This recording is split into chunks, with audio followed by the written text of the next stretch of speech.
नमस्कार everyone, how are you all. So मैं आज अदिति फरीन आपके सामने कुछ क्लाइंट्स के प्रोफाइल कनाडा स्टूडेंट वीज़ा की शेयर करूंगी सो दैट आप आइडिया लगा पाएं कि अगर कनाडा के रूल्स थोड़े स्ट्रिक्ट हुए भी हैं पर क्या अभी भी डिफिकल्ट प्रोफाइल्स को कनाडा वीज़ा दे रहा है कि नहीं दे रहा। And I am damn sure कि कुछ प्रोफाइल्स जो मैं शेयर करने वाली हूँ इन बच्चों के रिसेंट वीज़ाज जो आए हैं वो डिफिकल्ट प्रोफाइल भी हैं और आप लोगों को एक मोटिवेशन और होप देंगे कि हमें भी कनाडा अप्लाई कर लेना चाहिए।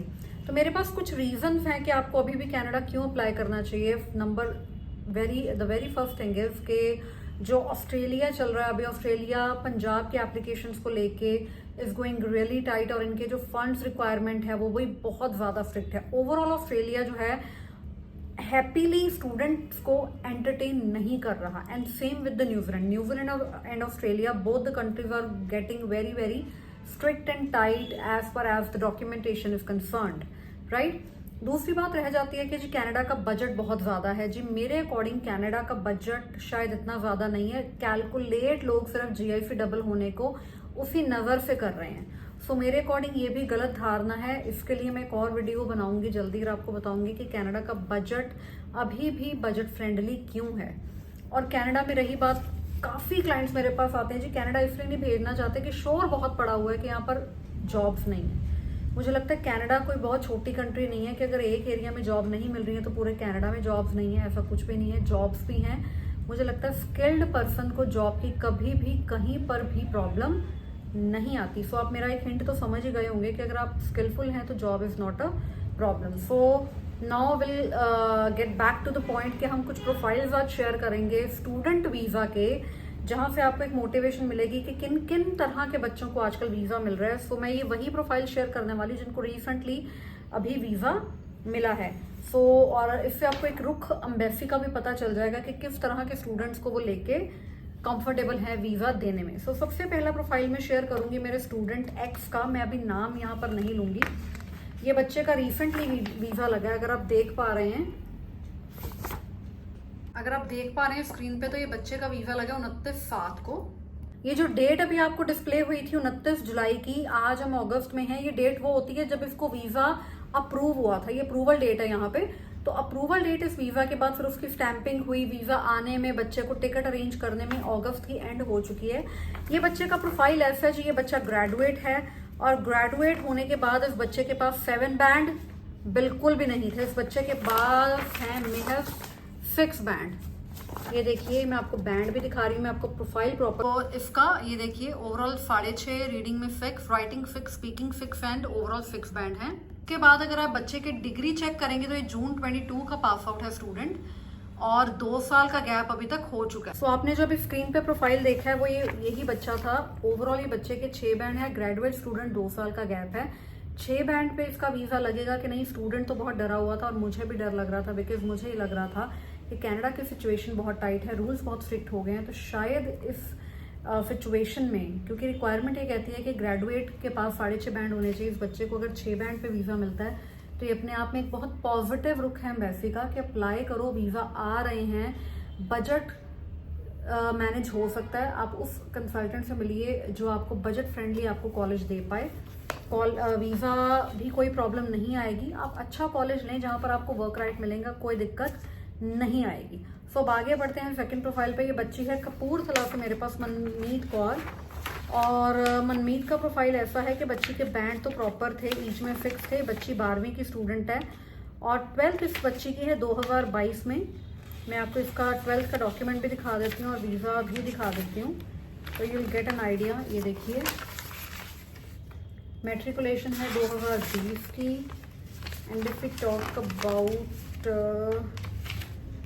20 की मैट्रिकुलेशन है ना, तो 12th का डॉक्यूमेंट इज मिसिंग ईयर। 20 की मैट्रिकुलेशन है तो यहाँ पर ये बच्ची 2020 की है, 22 में, दैट मीन्स इस बच्ची ने की है अपनी ग्रेजुएशन। तो इस बच्ची का वीज़ा आया है रिसेंटली। तो मेरे को इस प्रोफाइल में डर था कि 12वीं के बाद का जो गैप होता है वो प्रॉब्लमैटिक हो सकता है, क्योंकि ग्रेजुएशन के बाद के गैप को यू कैन जस्टिफाई, बट 12वीं के बाद के गैप को उनको यही लगता है कि बच्चा शायद इंग्लिश में वीक है, जो 2 साल आइल्स ही करता रहा है, तो गैप के बाद भी इस बच्ची का वीज़ा लगा है। सो आई एम वेरी होपफुल कि अगर मनमीत का वीज़ा आ सकता है तो आप लोग भी वीज़ा अपना ले सकते हैं। अगला प्रोफाइल जो मैं आपसे डिस्कस करूंगी, ये बहुत चैलेंजिंग प्रोफाइल था मेरे लिए। बच्ची है मनप्रीत कौर, जलंधर के पास विलेज पड़ता है, जमशेर खास ये बच्ची वहाँ की है। और इस बच्ची का वीज़ा आना अपने आप में इसलिए बहुत बड़ी बात है मेरे लिए क्योंकि ये बच्ची का गैप बहुत ज़्यादा है।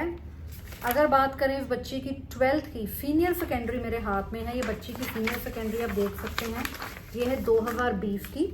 ये देखिए 2020 की बच्ची की सीनियर सेकेंडरी है। 2020 के बाद इसने कोई ग्रेजुएशन नहीं किया, उसके बाद इसका गैप था और कुछ पर्सनल ऐसे कंसर्न थे जो मैं कैमरा पे आपसे शेयर नहीं कर पाऊंगी, और प्रोफाइल ओवरऑल कॉम्प्लिकेटेड था। आज हम अगस्त की 2024 में खड़े हैं, तो you can see that was a complete 4 years gap. 4 नहीं 4.5 साल का गैप है। 4.5 साल के गैप के बाद इस बच्ची का वीजा लगता है कनाडा में, और ये अपने आप में बहुत बड़ी बात है। इसका स्टैंप वीजा भी हमारे पास रिसीव भी नहीं हुआ है, स्टैंपिंग के लिए गया हुआ है, और इसका 15 अगस्त को हमारे पास लेटर आ गया था अप्रूवल का। तो मुझे लगता है कि अगर मनप्रीत का वीजा लग सकता है तो सच में कनाडा वीजा दे रहा है। इस वीजा के बाद मैं डेफिनेटली आप लोगों को मोटिवेट कर सकती हूँ कि कनाडा का वीजा स्टडी का ये राइट टाइम है, क्योंकि जो सुनने में आ रहा है कि कल को अगर कनाडा की गवर्नमेंट चेंज होती है, वी आर नॉट अवेयर कि क्या रूल्स बदलने वाले हैं, but this is the right moment, this is the time to apply for Canada visa. इसको स्किप मत करें। सिर्फ कुछ बच्चों की फीडबैक कि जी कनाडा में काम नहीं है उसके पीछे ना जाएं। अगर आपको लगता है कि आपका कोई भी फ्रेंड है, अगर नहीं भी है तो बहुत बच्चा वहां पर पंजाब से आपको या इंडिया से आपको मिल जाएगा, जिसके साथ आप कोऑर्डिनेट करके अपना रहन सहन भी मैनेज कर सकते हैं। तो अगले वीजे पे आते हैं। ये वीजा है जैस्मीन कौर का, स्टूडेंट हमारे पास जलंधर के पास से ही गांव से है, और ये बच्ची का भी वीजा जो डिक्लेयर हो गया है, ये ब्यास पिंड से है। इस बच्चे का वीजा डिक्लेयर हो गया, स्टैंपिंग के लिए पासपोर्ट गया हुआ है, हमारे पास अप्रूवल लेटर है, अप्रूवल आई है इसकी 9 अगस्त को। तो अभी तक आपको पता है कि स्टैंपिंग ऑफ द पासपोर्ट बहुत टाइम ले लेती है, तो इसका वीजा आ गया। अगर इसके प्रोफाइल में शेयर करूं, बच्ची है 12वीं और इस बच्ची का है ओवरऑल 2 साल का गैप। बच्ची के ओवरऑल 6 बैंड ही थे, ईच में 6, ओवरऑल 6। गैप एक डेफिनेटली कंसर्न था, और एक बहुत बहुत बहुत बढ़िया और उम्दा बात यह है इस प्रोफाइल में कि इसका जो हमने ऑफर लेटर लिया है वो इसके प्रोफाइल को मैच नहीं करता। ये स्टूडेंट है जी कॉमर्स की, आई थिंक ये बच्ची ने कॉमर्स की हुई है, और हमने इसको वीजा लेके दिया है हॉस्पिटैलिटी का। ये 12th का सर्टिफिकेट है बच्ची का, बिजनेस अकाउंट्स ये सारे सब्जेक्ट्स हैं, और हॉस्पिटैलिटी में वीजा आया है।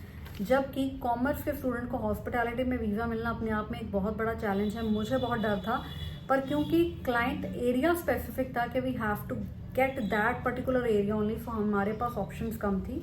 We chose this particular program and we worked hard for fighting. तो इस बच्ची का भी वीजा डिफरेंट प्रोग्राम में निकला है, जो अपने आप में एक बहुत बड़ी बात है। कनाडा यूजुअली अगर आप फील्ड से प्रोग्राम चेंज करते हैं वीजा देता नहीं है, क्योंकि सीधा रिफ्यूजल की रीजन है कि आप का कोर्स मिसमैच है। सो ये जो 4 प्रोफाइल मैंने आपसे शेयर करे हैं, ये हम सबको मोटिवेट करते हैं कि अगर इनमें से किसी भी एक बच्चे का वीजा आ सकता है तो आपका भी आ सकता है। हताश मत हो, डरो मत।